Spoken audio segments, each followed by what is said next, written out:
اس نے کہا ہاں میں اس کو جانتا ہوں، یہ پچھلے سال میری کزن تھی۔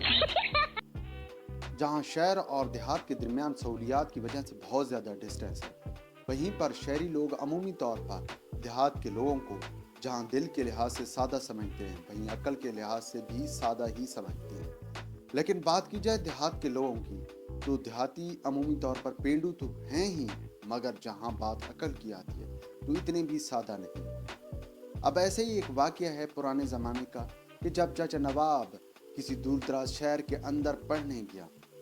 اب اس یونیورسٹی کے اندر جب پہلے دن چاچا نواب انٹر ہوا تو چاچا نواب چونکہ شکل و صورت اور طبیعت کے لحاظ سے انتہائی سادہ قسم کا شخص تھا، تو چند ہی دن کے اندر پوری یونیورسٹی کے اندر پینڈو کے نام سے مشہور ہو گیا۔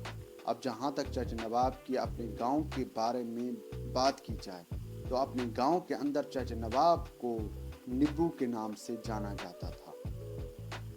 چونکہ گاؤں کے اندر ایک عام رواج ہے کہ کسی بھی آدمی کے نام کو بگاڑ کر ایک نک نیم بنایا جاتا ہے اور اس نک نیم کے تحت پورے گاؤں کے لوگ اس شخص کو جانتے ہیں۔ اب جہاں چاچا نواب کو گاؤں کے اندر نبو کہا جاتا تھا، وہیں چاچا نواب کو شہر کی یونیورسٹی کے اندر پینڈو کے نام سے بلایا جاتا تھا۔ اب چاچا نواب نے جیسے تیسے کر کے 1 سال گزار لیا اور خاموشی سے اپنی اسٹڈی میں مصروف رہا۔ 1 سال کے دوران چاچا نواب کی بہت سے دوست بھی بنے اور بہت سے لوگ قریب بھی آئے، مگر وہ چاچا نواب کو ہمیشہ پینڈو ہی کہہ کر پکارتے تھے اور چاچا نواب اپنے اس نام پر ہلکا سا مسکرا دیا کرتا تھا۔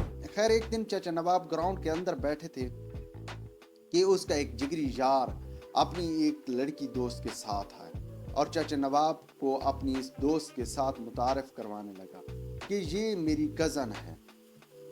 چاچا نواب نے ایک بار لڑکی کو دیکھا اور پھر اس لڑکے کی طرف متوجہ ہوا اور کہا ہاں میں اس کو جانتا ہوں، یہ پچھلے سال میری کزن تھی۔